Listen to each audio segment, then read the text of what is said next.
Welcome to the realm of shadows and whispers, where nightmares come to life. I am your guide through this chilling abyss, and I invite you to step into the darkness with me. But beware, for what you're about to hear is not for the faint of heart. It is not imaginary stories, they are true ones. Now, close your eyes and let the story consume you. In the heart of the Ural Mountains, a group of 9 experienced hikers embarked on a journey that would forever become shrouded in mystery, the Dyatlov Pass Incident. It was the winter of 1959 when these intrepid explorers, led by the indomitable Igor Dyatlov, set out to conquer the elements and the unforgiving wilderness. The group was composed of university students and graduates from the Ural Polytechnic Institute, all with a passion for the outdoors and a desire to push their limits. They had meticulously planned their trek into the northern Ural Mountains, a region known for its biting cold and treacherous terrain.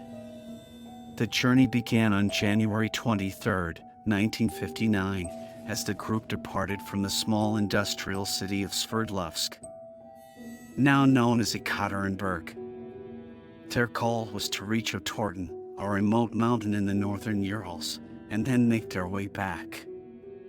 It was an expedition they were well prepared for, equipped with winter gear, tents, and provisions to last them for weeks.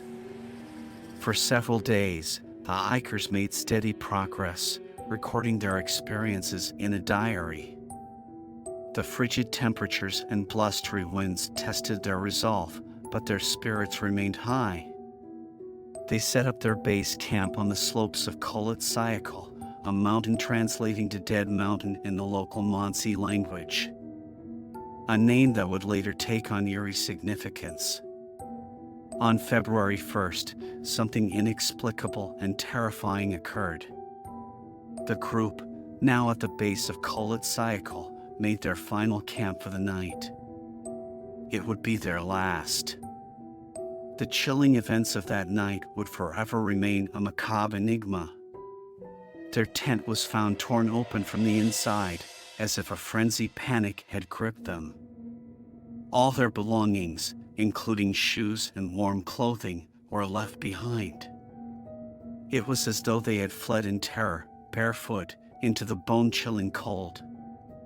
Following their tracks in the snow, search and rescue teams made a series of gruesome discoveries. The first 2 bodies, those of Yuri Doroshenko and Yuri Krivonischenko, were found by a cedar tree, stripped down to their underwear and shoeless. Their hands and faces bore signs of frostbite and scratches from their desperate attempts to claw their way up the tree. As the search continued, 3 more bodies were discovered, including that of Igor Dyatlov himself. They were found between the campsite and the tree, as if they were attempting to return to their tent. These hikers were dressed slightly better than the first 2, but the mystery deepened as it was revealed that their clothing contained high levels of radiation. The remaining 4 hikers were not found until weeks later, buried beneath several meters of snow in a ravine. Their injuries were horrific, including fractured skulls and broken bones, injuries that seemed beyond the capabilities of any natural elements or wild animals in the area. Theories about what happened that fateful night have abounded ever since. Some speculate that an avalanche had caused the group to flee, while others point to an encounter with a hostile indigenous tribe or even extraterrestrial activity due to the radiation levels found on the clothing.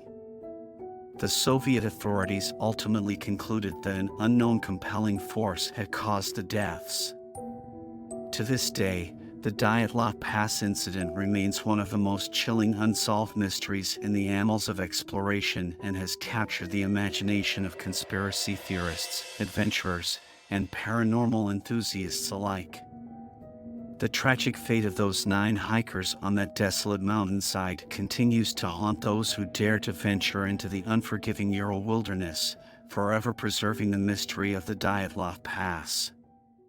In the quiet town of Point Pleasant, nestled along the banks of the Ohio River, the year 1966 brought with it a sense of unease. The townsfolk couldn't have predicted the harrowing events that would unfold and leave an indelible mark on their lives, forever associating their home with the sinister legend of the Mothman. It all began on a chilly November evening when a group of young couples decided to take a late-night drive down the desolate Route 62, also known as the TNT area due to its previous use as a World War II munitions storage site. Their peaceful night took a horrific turn when they spotted something that defied explanation. As they rounded a bend in the road, their headlights fell upon a ghastly sight. A towering figure, standing 7 feet tall with wings that spanned the width of the road, lurched into view. Its eyes, large and glowing like 2 fiery orbs, transfixed the horrified onlookers. It seemed to defy the laws of nature as it unfurled its massive wings and ascended into the night sky with an otherworldly grace. The young couples raced back to Point Pleasant, their fear etched into every word they uttered. They reported their sighting to the local authorities, but little did they know that their encounter was just the beginning of a series of eerie events that would grip the town. Over the coming weeks, more residents reported sightings of the creature. Some claimed that its presence brought an overwhelming sense of foreboding, as if it were an omen of impending doom. It wasn't long before the name Mothman was coined, owing to its moth-like appearance and mysterious aura. One of the most unsettling aspects of the Mothman sightings was its connection to tragedy. On December 15, 1967, just over a year after the initial sightings, tragedy struck when the Silver Bridge, connecting Point Pleasant to Gallipolis, Ohio, collapsed during evening rush hour. The bridge crumbled into the icy waters of the Ohio River, taking with it 46 lives. Rumors began to circulate that the Mothman had been seen perched atop the Silver Bridge in the days leading up to the disaster, as if it were a silent harbinger of the impending calamity. Eyewitnesses claimed to have seen the creature's ominous silhouette against the backdrop of the bridge's suspension cables. The town was plunged into mourning, and the legend of the Mothman took on a more sinister significance. Many believed that it was a creature of doom, a supernatural entity that had foretold the tragedy but had remained powerless to prevent it. In the aftermath of the Silver Bridge disaster, the Mothman sightings gradually tapered off. Some believed that it had fulfilled its grim purpose, while others speculated that it had returned to the shadows from whence it came.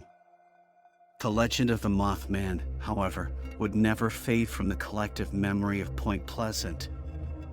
To this day, visitors and paranormal enthusiasts flock to the town, searching for answers and hoping to catch a glimpse of the enigmatic creature.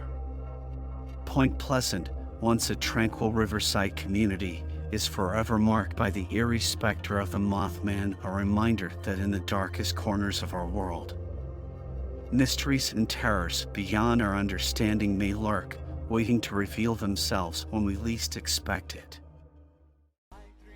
I'm an icon, man. I'm a girl about a 10. I should fuck her in the bed.